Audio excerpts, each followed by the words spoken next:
سلام علی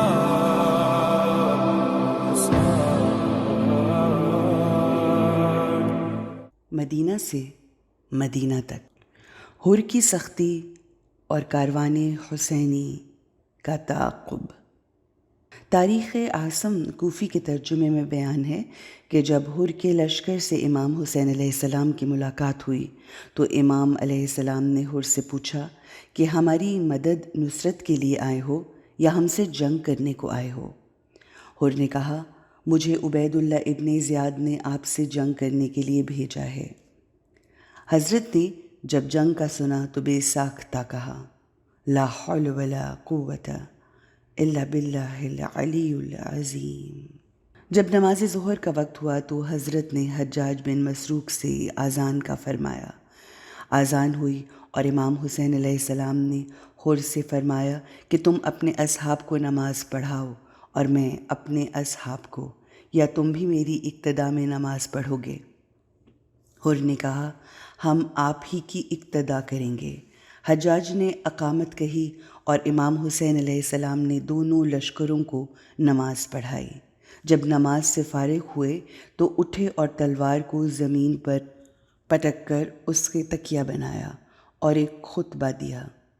پہلے حمد اللہ کی اور تعریف مصطفیٰ کی، پھر فرمایا، اے لوگو، میں تم سے معذرت کرنے کے لیے کھڑا نہیں ہوا۔ میں اس شہر کی طرف آیا ہوں تو اس لیے کہ تمہارے خطوط آئے تھے جس میں استدعا تھی کہ آپ جلدی آئیں اور ہمیں ہدایت کریں، اور میرے پاس کوفہ کے معروف لوگ فلاں فلاں وفود کی صورت میں آتے رہے اور یہی کہتے تھے کہ ہمارا امام نہیں، جلدی کوفہ آ جائیے۔ جب آپ آئیں گے تو خدا ہماری پریشانیاں ختم کر دے گا۔ اگر تم اس قول اور وعدے پر قائم ہو تو اس پر آ گیا ہوں۔ اگر تم اعتماد دلاؤ تو میں تمہارے شہر میں آتا ہوں، اور اگر اپنے قول اور عہد سے منحرف ہو گئے ہو اور میرے آنے کو ناپسند کرتے ہو تو میں کوفہ نہیں آتا اور واپس مکہ چلا جاتا ہوں۔ کوفیوں کی اکثریت نے سر نیچے کر لی اور خاموش ہو گئے اور کسی نے کوئی جواب نہ دیا۔ حر نے کہا، مجھے خیمہ میں لے جاؤ۔ خیمہ میں بیٹھ کر سوچتا رہا۔ امام حسین علیہ السلام سامنے کھڑے تھے، دوسرے لوگ بھی کھڑے تھے۔ ہر شخص نے گھوڑے کی لگام پکڑی ہوئی تھی۔ اسی حالت میں ایک شخص کوفے سے عبید اللہ ابن زیاد کا خط حر کے نام لے کر آیا، جس کا مضمون یہ تھا، جب میرا یہ خط پڑھ لے تو حسین ابن علی اور ان کے اصحاب کی یوں حفاظت کرنا کہ ان سے دور نہ ہونا اور انہیں میرے پاس لے آنا۔ خط کے قاصد کو میں نے حکم دیا ہے کہ وہ تمہارے ساتھ رہے، اور جب تک تم میرے فرمان پر عمل نہ کرو گے وہ تم سے جدا نہیں ہوگا۔ جب یہ خط حر کو ملا تو اپنے اصحاب کو بلایا کہ یہ عبید اللہ ابن زیاد ملعون کا خط ہے، جس نے مجھے لکھا ہے کہ حسین ابن علی کو گرفتار کر کے میرے پاس لاؤ۔ میں نے اسی معاملہ میں بہت سوچا ہے اور اس نتیجے پر پہنچا ہوں کہ میں کوئی ایسی بات یا کام نہیں کرتا جس سے حسین علیہ السلام ناراض ہو جائیں۔ میں اس مسئلہ میں پریشان ہوں۔ حر کے اصحاب میں ایک شخص ابو الشعثا نے عبید اللہ ابن زیاد کے قاصد سے کہا کہ تیری ماں تیرے غم میں روئے، کیا کام لائے ہو؟ اس نے جواب دیا، میں نے تو اپنے امام علیہ السلام کی اطاعت کی ہے اور اس کی بیعت کی وفا کی ہے، اور اپنے امیر کا خط حر کے نام لایا ہوں۔ ابو الشعثا نے کہا، خدا کی قسم، اگر تو نے اس امام عبید اللہ ابن زیاد کی اطاعت کی ہے تو خدا کی نافرمانی کی ہے اور اپنے آپ کو ہلاکت میں ڈالا ہے، اور اپنی دنیا و آخرت میں فساد بھر دیا ہے اور دوزخ کی آگ اپنے اوپر ڈال لی ہے۔ تیرے اس امام کی حیثیت اللہ نے قرآن کی سورہ قصص آیت 41 میں یوں بیان کی ہے، وہ بھی امام ہیں جو لوگوں کو جہنم کی طرف بلاتے ہیں اور قیامت کے دن اس کا کوئی مددگار نہ ہوگا۔ ان کی یہ باتیں جاری تھیں کہ نماز عصر کا وقت ہو گیا۔ امام نے اپنے لشکر کو نماز پڑھائی۔ نماز سے فارغ ہونے کے بعد پھر کھڑے ہو گئے اور حمد و ثنا کے بعد لوگوں سے فرمایا، اے لوگو، ہم تمہارے پیغمبر محمد رسول اللہ صلی اللہ علیہ وآلہ وسلم کی اہل بیت ہیں۔ یہ گروہ بنی امیہ جو تمہارے شہر میں امارت اور ولایت کر رہا ہے، ہم اس سے کئی درجہ بہتر ہیں۔ اگر تمہارے اندر خوف خدا ہو اور ہمارے حق کو پہچانو تو خدا تم سے راضی ہوگا۔ اگر ہمارے کوفہ میں آنے کو ناپسند کرتے ہو، یعنی خطوط اور وفود کے ذریعے آنے کا وعدہ سے وفا نہیں کرتے، تو کوئی حرج نہیں، تمہیں میں اور کوئی تکلیف نہیں دیتا۔ صرف اتنا کہوں اور واضح کر دوں کہ ہمیں ابھی واپس مکہ جانے دو، ہم ابھی واپس مکہ چلے جاتے ہیں۔ اور آگے آیا اور کہا، آپ نے 2 مرتبہ خطوط اور وفود کا ذکر زبان مبارک سے کیا ہے، تو عرض یہ ہے کہ مجھے اس کا کوئی علم نہیں کہ کس قوم نے خطوط لکھے اور کس قبیلے کے وفود آتے رہے۔ امام حسین علیہ السلام نے اپنے غلام عقبہ بن سمعان سے فرمایا کہ وہ خطوط کا تھیلا لاؤ۔ وہ خطوط کا بھرا تھیلا لایا اور زمین پر پلٹ دیا۔ لشکر ہر کے معروف لوگ آئے، خطوط کے عنوان دیکھے اور ہر نے بھی دیکھے۔ اس کے بعد ہر نے کہا، ہم اس قوم سے نہیں ہیں جنہوں نے یہ خط لکھے ہیں، اور عبید اللہ ابن زیاد نے ہمیں بھیجا ہے کہ ہم آپ کو اس کے سامنے پیش کر دیں۔ امام حسین علیہ السلام مسکرائے اور فرمایا کہ تمہیں ابھی تک مطلب ہی نہیں سمجھ آیا، اور پھر فرمایا کہ اپنا کارواں تیار کرو، ہم چلتے ہیں۔ یہ ہیں کون؟ ہمارا راستہ روکنے والے۔ جب عورتوں اور بچوں کو پالانوں پہ بٹھایا گیا اور باقی گھوڑوں پر سوار ہو کر چلنے لگے تو ہر کے لشکر نے امام حسین علیہ السلام کا راستہ روکا۔ امام حسین علیہ السلام نے تلوار لہراتے ہوئے فرمایا، اے ہر ابن یزید، اس کارواں کو کیوں روکا ہے؟ جانے کیوں نہیں دیتا؟ تیری ماں تیرے غم میں روتی رہے۔ ہر نے کہا، اے فرزند رسول، اگر کسی اور نے میری ماں کا نام لیا ہوتا تو اسے تلوار سے جواب دیتا، لیکن آپ کی ماں اور آپ کے باپ کی عظمت کے سامنے میں کچھ نہیں کہہ سکتا۔ البتہ میں آپ کو ضرور ابن زیاد کے پاس لے کر جاؤں گا۔ امام حسین علیہ السلام نے فرمایا، اے ہر، میں تمہاری بات کو نہ سوچتا ہوں اور نہ تمہارے ساتھ آتا ہوں، پھر تم کیا کرو گے؟ ہر نے کہا، اگر اس کام نے میری اور میرے اصحاب کی جان جاتی ہے تو آسان ہے، لیکن آپ کو ابن زیاد کے پاس ضرور لے کر جاؤں گا۔ امام حسین علیہ السلام نے فرمایا، اے ہر، اپنے لشکر سے اکیلا باہر آ جا اور میں بھی اپنے لشکر سے باہر آتا ہوں، اور ایک دوسرے سے جنگ کرتے ہیں۔ اگر تم نے مجھے قتل کر دیا تو تمہارا مقصد پورا ہو جائے گا، اور اگر میں نے تمہیں قتل کر دیا تو لوگوں کو تمہاری سرداری سے رہائی حاصل ہو جائے گی۔ ہر نے کہا کہ عبید اللہ ابن زیاد نے مجھے آپ کے ساتھ جنگ کرنے نہیں بھیجا، بلکہ کہا ہے کہ آپ سے جدا نہ ہوں یہاں تک کہ آپ کو عبید اللہ ابن زیاد کے سامنے پیش کر دوں۔ خدا کی قسم، میں یہ پسند نہیں کرتا کہ ایسی سخت بات کہوں یا ایسا کام کروں جس سے آپ ناراض ہو جائیں، لیکن کیا کروں؟ مامور ہوں اور مامور معذور ہوتا ہے۔ کیا کروں؟ اس جماعت بنی امیہ کی بیعت کر چکا ہوں اور ان کے حکم سے آپ کے سامنے آ گیا ہوں۔ میں یہ جانتا ہوں کہ بروز محشر تمام انسانوں اور جنوں کو آپ کے جد امجد کی شفاعت کی احتیاج ہوگی۔ اگر نعوذ باللہ ایسی حرکت کروں جو آپ کے رنجیدہ ہونے کا باعث بنے تو دنیا اور آخرت میں خسارہ پانے والوں میں سے ہوں گا۔ اگر آپ کو عبید اللہ کے پاس لے جاؤں تو پھر کوفہ میں نہ رہوں گا۔ دنیا وسیع ہے، کسی اور مقام پر سکونت اختیار کر لوں گا، اور یہ اس سے بہتر ہے کہ بروز قیامت آپ کے جد امجد کی شفاعت سے محروم ہو جاؤں۔ آپ معروف راستے کے علاوہ کسی غیر معروف راستے سے صحراؤں میں سفر جاری رکھیں۔ میں ابن زیاد کو لکھوں گا کہ حسین کسی اور راستے سے چلے گئے ہیں، میری ان سے ملاقات نہیں ہو سکی۔ تاکہ مجھے آپ کے جد امجد کی شفاعت کی امید باقی رہے۔ میں آپ کو خدا کی قسم دیتا ہوں کہ آپ اپنے اوپر رحم کریں اور کوفہ نہ جائیں۔ امام حسین علیہ السلام نے فرمایا، اے حر، کیا تم جانتے ہو کہ وہ مجھے قتل کر دیں گے، اس لیے بار بار کوفہ جانے سے روکتا ہوں۔ حر نے کہا، ہاں اے فرزند رسول، اس میں کوئی شک نہیں، اور اس میں بھی ذرا برابر شبہ نہیں کہ مکہ جانے میں آپ کے لیے سعادت ہوگی۔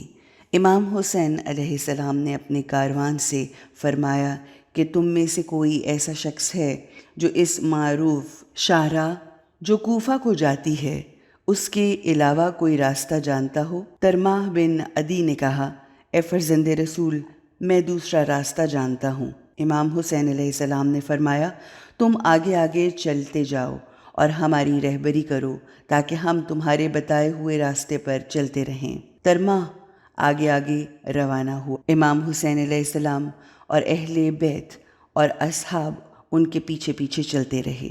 دوسرے دن ترماہ نے کاروان کو منزل عزیب پر پہنچا دیا۔ وہاں کاروان نے پڑاؤ ڈالا تو اچانک دیکھا کہ حر اپنے لشکر کے ساتھ اس منزل پر آن پہنچا ہے۔ امام حسین علیہ السلام نے پوچھا کہ ہمارے پیچھے آنے کا سبب کیا ہے؟ حر نے عرض کیا، کل جوں ہی اس مقام سے آپ چلے گئے تو عبید اللہ ابن زیاد کا خط آ گیا، جس میں اس نے مجھے بزدلی اور کمزوری کے طعنے دیے اور سرزنش کی، اور امام حسین علیہ السلام کو کیوں چھوڑ دیا اور ان کو میرے پاس کیوں نہیں لایا۔ اس وقت امام حسین علیہ السلام نے فرمایا، اب چھوڑو، ہم نینوا جاتے ہیں۔ حر نے کہا، میں نہیں جانے دوں گا، اب میرے سر سے پانی نکل گیا ہے۔ یہ عبید اللہ ابن زیاد کا جاسوس میرے ساتھ ہے، جسے اس نے حکم دیا ہے کہ حر کے ساتھ رہنا، تاکہ جو کچھ میں حر کہوں یا کروں ہر روز کی خبر ابن زیاد کو دیتا رہے۔ اصحاب حسین علیہ السلام سے زہیر بن قین بجلی نے کہا، اے فرزند رسول، اس قوم سے بات نہ کریں، ان سے جنگ کرتے ہیں، کیونکہ ہمارے لیے ان لوگوں سے جنگ کرنا آسان ہے جب تک دوسرا لشکر نہیں آتا۔ امام حسین علیہ السلام نے فرمایا، اے زہیر، آپ ٹھیک کہتے ہیں، لیکن میں جنگ کی ابتدا نہیں کروں گا۔ اگر یہ جنگ کریں گے تو پھر ہم دفاع میں لڑیں گے۔ اس وقت مصلحت یہی ہے کہ ہم کربلا جائیں، کیونکہ فرات وہاں سے قریب ہے، بلکہ کربلا سے نہر فرات متصل ہے۔ اگر انہوں نے ہم سے جنگ کی تو ہم ضرور جنگ کریں گے اور خدا سے مدد اور نصرت طلب کریں گے۔ اس کے بعد امام حسین علیہ السلام کے آنکھوں سے آنسو جاری ہو گئے اور آپ اسی مقام پر بیٹھ گئے۔ امام حسین علیہ السلام نے کاغذ اور قلم لیا اور اشراف کوفہ کی ایک جماعت کو، جن سے امام کو دوستی اور اتباع کی توقع تھی، اس مضمون کا خط لکھا۔ بسم اللہ الرحمن الرحیم۔ حسین ابن علی ابن ابی طالب، ابی سلیمان بن سرو، مسیب بن نخبہ، رفع بن شداد، عبداللہ بن وال اور مؤمنین۔ اما بعد، تم جانتے ہو کہ رسول خدا نے فرمایا، جو شخص ظالم حکمران دیکھے جو حلال خدا کو حرام اور حرام خدا کو حلال سمجھتا ہو اور خدا سے کیے وعدے کو توڑنے والا ہو، سنت پیغمبر کے خلاف ہو اور لوگوں پر ظلم کرتا ہو، گناہوں کی ترویج کرتا ہو، پھر بھی وہ اس حاکم کے کردار اور گفتار کو اچھا سمجھیں اور اس کے کردار پر اعتراض نہ کرے، تو وہ شخص اس کا مستحق ہے کہ جہنم کی آگ میں جلے۔ اور تم جانتے ہو اس گروہ نے ہمارے حق کو غصب کیا ہوا ہے، اور یہ لوگ مقصر ہیں اور ابلیس کے تابع ہیں۔ حدود خدا کو معطل کر رکھا ہے، حلال کو حرام سمجھا اور حرام کو حلال سمجھا ہے۔ میں اپنے جد امجد رسول اللہ کی جانشینی کا دوسرے سے زیادہ حقدار اور اہل ہوں۔ جو آپ نے خطوط لکھے، وفود بھیجے، پیغام بھیجے، وہ تمام بھول گئے ہو کیا؟ اگر اپنے قول کی وفا نہیں کرتے اور عہد توڑ دیا ہے جو تم سے بعید نہیں ہے، کیونکہ میرے بابا، میرے بھائی اور میرے چچا زاد مسلم سے یہی کچھ کیا ہے۔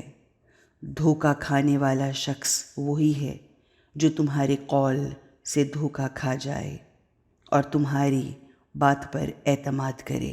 اس خط کو بند کر کے مہر لگا کر قین بن مسہر سداوی کو دیا کہ کوفہ کے معروف لوگوں کو جا کر پہنچا دو۔ ادھر قیس خط لے کر کوفہ کی طرف روانہ ہو گیا۔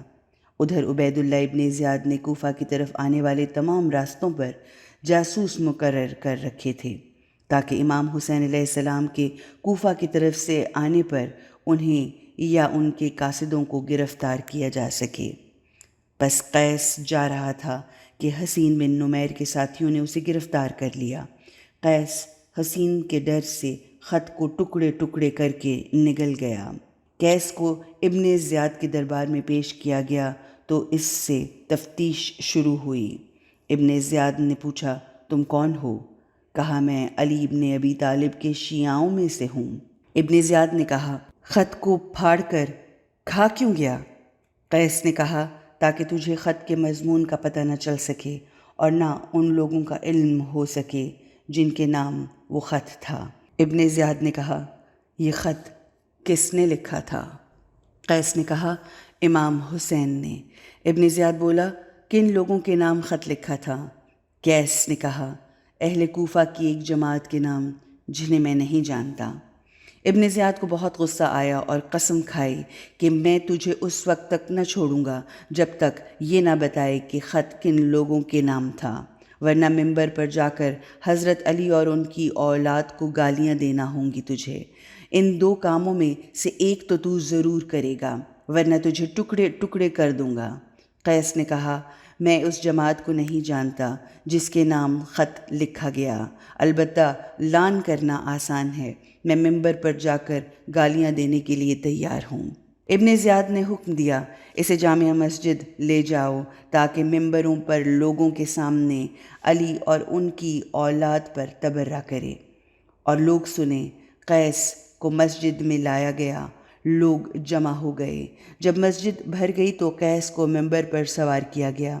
قیس نے اپنے خطبہ میں پہلے خدا کی حمد اور رسول اللہ اور اہل بیت رسول صلی اللہ علیہ وآلہ وسلم پر درود و سلام بھیجنا شروع کیا۔ پھر حضرت امیر المومنین علی ابن ابی طالب اور حسنین شریفین اور تمام اہل بیت پر لاکھوں درود اور سلام بھیجے، اور پھر عبید اللہ، اس کے باپ زیاد پر اور بنی امیہ پر لعنت بھیجنی شروع کی۔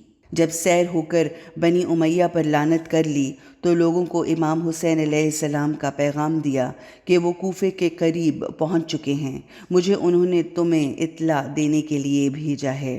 پھر امام حسین علیہ السلام کے فضائل پڑھے اور لوگوں کو امام حسین علیہ السلام کی بیعت پر ابھارا اور تحریض کی۔ جب قیس کی تقریر ابن زیاد کو بتائی گئی تو اس نے کہا کہ اسے فوراً میرے سامنے پیش کرو۔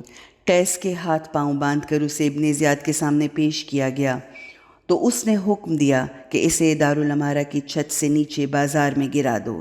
قیس بن مسہر سداوی کو بندھے ہاتھوں چھت سے بازار میں گرایا گیا، جس سے جسم کے اعضاء اور ہڈیاں چور چور ہو گئیں اور قیس درجہ شہادت پر فائز ہو گئے۔ جب یہ خبر امام حسین علیہ السلام کو پہنچی تو بے ساختہ روئے اور زبان مبارک پر بار بار یہ جملہ جاری ہوا، اِنَّ لِلَّهِ وَإِنَّا إِلَيْهِ راجعون۔ آپ فرماتے تھے کہ خدا رحمت کرے قیس پر، اپنی ذمہ داری پوری کر دے۔ امام حسین علیہ السلام کے صحابہ میں سے حلال بن نافع نے کہا، اے فرزند رسول، آپ کے جد امجد جناب محمد مصطفیٰ صلی اللہ علیہ وآلہ وسلم تمام لوگوں کو اپنا دوست نہ بنا سکے۔ بعض اصحاب ان کے مخلص اور محب تھے، جبکہ بعض منافق تھے جو اپنے آپ کو دوست ظاہر کرتے تھے اور دل میں دشمنی رکھتے تھے۔ آپ کے والد حضرت علی ابن ابی طالب علیہ السلام سے بھی ایسا ہی ہوتا رہا۔ بعض لوگ ان سے نفرت کرتے تھے اور علی کے موافق چلتے تھے اور بعض لوگ مخالفت کرتے تھے، لہٰذا جن لوگوں نے آپ سے دھوکہ کیا، وعدہ خلافی کی، تو ان کو خدا سزا دے گا۔ آپ زمین میں مشرق و مغرب میں جہاں بھی جائیں گے ہم آپ کے ساتھ ہیں اور آپ سے کبھی جدا نہ ہوں گے اور تقدیر پر راضی رہیں گے۔ ہمارا دوست وہ ہے جو آپ کا دوست ہے، ہمارا دشمن وہ ہے جو آپ کا دشمن ہے۔ امام حسین علیہ السلام نے اسے دعائے خیر دی، پھر اپنے بیٹوں، بھائیوں اور دیگر اہل بیت کو بلایا، سب کو اپنے سامنے بٹھایا، ان کے چہروں کو روتی آنکھوں سے دیکھا اور فرمایا، اے اللہ، ہم تیرے پیغمبر کی اطرت ہیں، ان لوگوں نے ہمیں اپنے گھروں سے نکال دیا ہے، ہمیں اپنے جد امجد کے حرم سے جدا کر دیا ہے، اور بنی امیہ ہمیں قتل، ظلم اور قید کرنے میں کوئی کسر نہیں اٹھا رہے۔ میرے اللہ، ظالموں سے ہمارا انتقام لے۔ پھر فرمایا، ابھی چلو اور کربلا پہنچو۔ پس امام کے حکم سے بروز بدھ وہاں سے روانہ ہوئے اور بروز جمعرات یعنی 2 محرم 61 ہجری میں کربلا پہنچے۔ امام حسین علیہ السلام نے اپنے اصحاب سے پوچھا کہ کربلا یہی ہے؟ سب نے کہا، یہی ارض کربلا ہے۔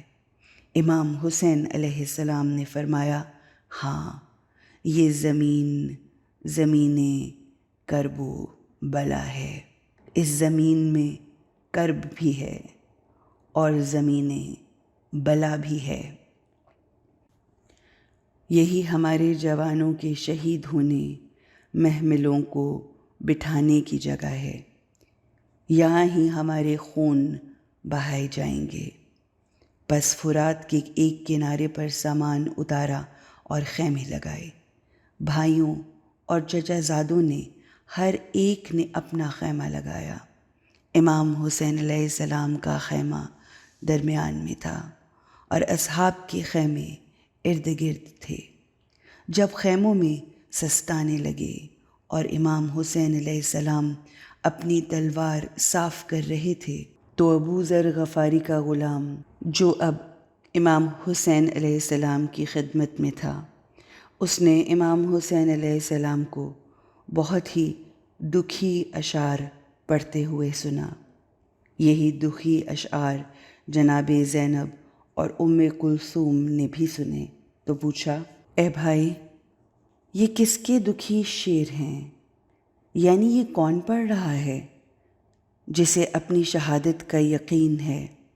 حضرت نے فرمایا، نہیں، میں جہاں بھی چلا جاؤں گا یہ مجھے قتل کر دیں گے۔ جناب زینب علیہ السلام نے رو کر فرمایا، اے کاش میں فوت ہو گئی ہوتی اور آج کا دن نہ دیکھتی۔ میں نے نانا کی وفات کا دکھ دیکھا، بابا علی کی زخمی پیشانی دیکھی، ماں زہرا کا زخمی پہلو بھی دیکھا اور ان کو اسے تھاما ہوا بھی دیکھا، بھائی حسن کے جنازے پر تیر بھی چلتے دیکھے، لیکن سب پر صبر کرتی رہی کیونکہ حسین میرا بھائی زندہ تھا۔ لیکن آج وہ دن ہے کہ حسین مجھے اپنی شہادت کی خبر دے رہے ہیں۔ افسوس ہے اس دنیا فانی پر۔ بی بی دکھ بھرے بین کرتی تھیں اور تمام حسینی کارواں کی عورتیں روتی تھیں۔ 2 محرم کو حسین علیہ السلام کے سامنے جی بھر کر رو رہی تھیں کیونکہ جانتی تھی کہ امام حسین علیہ السلام کے بعد ہمیں رونے بھی کسی نے نہیں دینا۔ حضرت کلثوم نے یوں بین کیا، واہ محمدہ، واہ علیہ، یا ابا عبداللہ۔ امام حسین علیہ السلام تمام بیویوں کو حوصلہ اور تسلی دے رہے تھے کہ صبر کرو میری بہنوں، قضائے الہی پر راضی رہنا، کیونکہ زمین و آسمان میں ہر زندہ نے ایک دن موت کا ذائقہ چکھنا ہے، ہر چیز فانی ہے۔ خدا نے تمام چیزوں کو اپنی کمال قدرت سے پیدا کیا ہے اور اپنی مشیت و ارادہ سے ختم کر دے گا۔ اے میری بہنوں، نانا، بابا، ماں، بھائی جو مجھ سے بہتر تھے سب چلے گئے اور قبروں میں دفن ہو گئے۔ اے بہنوں، اے کلثوم، اے زینب، جب مجھے قتل کیا جائے تو گریبان چاک نہ کرنا اور ایسا کلمہ نہ کہنا جس میں اللہ کی رضا نہ ہو۔ اسی اثنا میں خور بھی کربلا پہنچ گیا۔ امام علیہ السلام کے خیام کے سامنے اپنے خیمے لگائے اور ابن زیاد کو امام حسین کے کربلا پہنچنے کی اطلاع دی، جس کے جواب میں عبید اللہ ابن زیاد نے امام حسین علیہ السلام کے نام یہ خط لکھا: اما بعد، اے حسین، میں نے سنا ہے کہ کربلا کے نزدیک پڑاؤ ڈال رکھا ہے۔ مجھے یزید کا حکم ہے کہ اس وقت تک آرام سے نہ سوؤں اور نہ اچھا کھانا کھاؤں جب تک آپ کو خدا کے پاس نہ بھیج دوں یا آپ یزید کی بیعت کر لیں۔ والسلام۔ جب یہ خط امام حسین علیہ السلام کے پاس پہنچا تو پڑھ کر پھینک دیا اور فرمایا، وہ قوم کبھی کامیاب نہیں ہو سکتی جو خدا کی ناراضگی پر مخلوق کی رضا کو مقدم سمجھے۔ عبید اللہ ابن زیاد کے قاصد نے اس خط کا جواب چاہا تو امام حسین علیہ السلام نے فرمایا، یہ خط قابل جواب ہی نہیں، اور قاصد چلا گیا۔ اور جو امام حسین علیہ السلام سے سنا تھا عبید اللہ ابن زیاد کو جا کے بتایا۔ عبید اللہ ابن زیاد کو غصہ آیا، اس نے اپنے دوستوں کو بلایا اور کہا کہ ہر حال میں حسین ابن علی کو قتل کرنا ہے۔ تم میں سے کون ہے جو اس خدمت کو قبول کرے اور ان کو قتل کر دے؟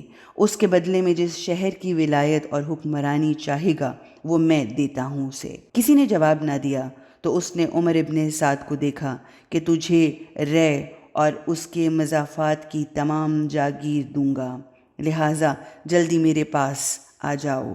عمر ابن سعد آیا۔ ابن زیاد نے کہا، کوئی شخص امام حسین علیہ السلام سے جنگ کرنے کو پسند نہیں کرتا، یہ کام تجھے کرنا ہوگا، اور اگر ہمیں امام حسین کی طرف سے فارغ کر دے تو رے کی حکومت تجھے مل جائے گی۔ عمر ابن سعد کانپ گیا اور کہنے لگا، اے امیر، اگر مجھے حضرت امام حسین علیہ السلام کے ساتھ جنگ کرنے سے معاف کر دو تو تمہارا بڑا احسان ہوگا۔ ابن زیاد نے کہا کہ تجھے اس کام سے اس شرط پر معافی مل سکتی ہے کہ رے کی جاگیر کسی اور کو دے دوں اور تم خانہ نشین ہو جاؤ، کیونکہ رے کی ولایت اس کے لیے ہے جو امام حسین کو قتل کرے گا۔ عمر سعد نے کہا، آج مجھے مہلت دے تاکہ میں سوچ کر فیصلہ کروں۔ ابن زیاد نے کہا، سوچ لے۔ عمر گھر گیا، اپنے دوستوں اور قریبیوں سے اس بارے میں مشورہ کیا، لیکن کسی شخص نے امام حسین علیہ السلام کو قتل کر کے جاگیر لینے کا مشورہ نہ دیا، بلکہ سب نے اس مسئلہ میں اسے خوف خدا اور رسول دلایا۔ حمزہ بن مغیرہ جو اس کی بہن کا سوتیلا بھائی تھا، اس نے کہا، امام حسین سے جنگ نہ کرنا، یہ تو بہت بڑا گناہ ہے۔ خدا کی قسم، اگر دنیا میں تیرے پاس کچھ بھی نہ ہو تو اس سے بہتر ہے کہ خون حسین اپنی گردن پر لے کر اس جہاں سے جائے۔ عمر خاموش تھا، لیکن دل میں رے کی ولایت سے جدا نہیں ہونا چاہتا تھا۔ دوسرے دن صبح ابن زیاد کے پاس آیا تو ابن زیاد نے پوچھا، اے عمر ابن سعد، کیا سوچا ہے؟ عمر ابن سعد نے کہا، اے امیر، تو نے انعام کا اعلان کیا۔ امام حسین علیہ السلام کی بات کرنے سے پہلے میں بہت خوش تھا اور لوگوں نے مجھے مبارکباد دی۔ اب اگر انعام واپس کر لے تو میں بہت شرمندہ ہوں گا۔ اے ابن زیاد، مجھ پر مہربانی فرما اور مجھے امام حسین علیہ السلام کے قتل سے معاف کر دے اور جاگیر رے بھی مجھے دے دے۔ آج کوفہ میں ایک ایسی بزرگ جماعت موجود ہے جسے اسما بن خارجہ، محمد بن اشعث، کثیر بن شہاب وغیرہ ان میں سے کسی کے ذمے امام حسین علیہ السلام کا قتل کا کام سونپ دے تو وہ خوشی خوشی قبول کریں گے، بلکہ تیرا احسان سمجھیں گے اور مجھے امام حسین علیہ السلام کے قتل سے معاف کر دے۔ ابن زیاد نے کہا، کوفہ کے معروف مجھے گنواتا ہے، میں خود ان سب کو دیکھ رہا ہوں۔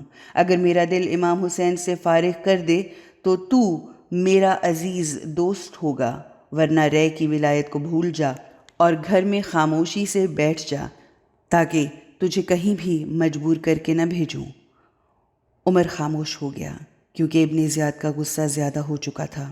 ابن زیاد نے کہا، اگر امام حسین علیہ السلام کے ساتھ جنگ کے لیے نہیں جاتے اور میرے حکم کی تعمیل نہیں کرتے ہو تو بس پھر اس کے لیے تیار ہو جاؤ کہ ہم تیری گردن اڑا دیں اور تیرا گھر لوٹ لیں۔ عمر نے کہا، جب نوبت یہاں تک آن پہنچی ہے تو اب وہی کروں گا جو امیر کہے گا۔ ابن زیاد نے اس کی تعریف کی، انعام دیا اور 4000 کا لشکر دے کر رے کی ولایت دینے کا وعدہ کیا، اور وہ بدبخت شقی رے کی ولایت کی محبت میں اس کام پر آمادہ ہو گیا اور لشکر لے کر امام حسین علیہ السلام کے ساتھ جنگ کے لیے آ گیا، جبکہ زمین و آسمان نے تعجب کیا اور اس پر ہنس رہے تھے، بلکہ لعنت کر رہے تھے کہ اس فانی دنیا کے لالچ میں نہ خوف خدا ہے اور نہ رسول خدا سے شرم، بلکہ بے باک طور پر اس عمل کو قبول کر لیا ہے، حالانکہ یہ دنیا جب تک ہے ملائکہ مقربین اور انبیاء مرسلین کی لعنت جاری رہے گی۔ وہ ملعون یہ بھی نہ سوچتا تھا کہ کہاں اور کدھر جا رہا ہے۔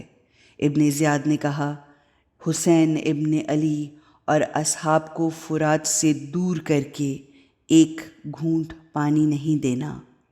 عمر ابن سعد نے کہا، ہاں ایسا ہی کروں گا۔